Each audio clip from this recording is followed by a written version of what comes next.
Պաշտպանության նախարար Սուրեն Պապիկյանն ընդունել է Հայաստանում Ֆրանսիայի արտակարգ եւ լիազոր դեսպան Օլիվիե դե Կորտնիին։ Հանդիպման ընթացքում քննարկվել են պաշտպանության ոլորտում Հայաստան-Ֆրանսիա համագործակցությանը եւ տարածաշրջանային ու միջազգային անվտանգությանը առնչվող օրակարգային հարցեր։ Որոշում է կայացվել 44-օրյա պատերազմի հանգամանքներն ուսումնասիրող քննիչ հանձնաժողովի զեկույցն ուղարկել Ազգային ժողովի արխիվ, այս մասին հայտարարել է Ազգային ժողովի նախագահի խոսնակ Մովսես Հարությունյանը։ Հիմնավորումն այն է, որ կա ժամկետների անհամապատասխանություն եւ չի կարող ներառվել լիագումար նիստերի օրակարգում։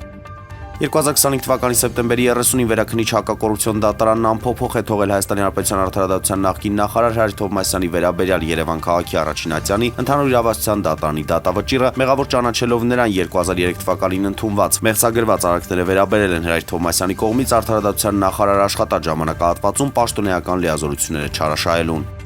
Հայտնաբերվել է Շաքիի ջրվեժը գունավորող անձը, այս մասին հայտնում է Բնապահպանության ընդերքի տեսչական մարմնի մամուլի խոսնակ Անի Հակոբյանը։ Ավելի վաղ հաղորդվել էր բնության ջրաերկրաբանական հուշարձան հանդիսացող Շաքիի ջրվեժում կազմակերպված միջոցառման դեպքով Բնապահպանության եւ ընդերքի տեսչական մարմնում վարչական վարույթ հարուցելու մասին։ Նշվում է, որ Նասիսյան քաղաքի բնակիչ ԱՕՆ-ը Շաքիի ջրվեժում տարածքում երեխայի հետ կապված միջոցառման ընթացքում վերջինս ջրվեժը գունավորելու նպատակով օգտագործել է սննդային հավելում համարվող գունանյութ։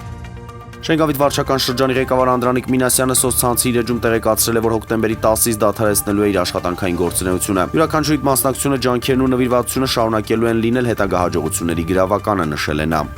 Հայաստանի ծանրամարտի տղամարդկանց հավաքականի անդամ Եվրոպայի կրկնակի չեմպիոն Գոռ Սահակյանն արծաթե մեդալ է նվաճել Նորվեգիայի Ֆյորդե քաղաքում ընթացող աշխարհի առաջնության պոկում վարժությունում։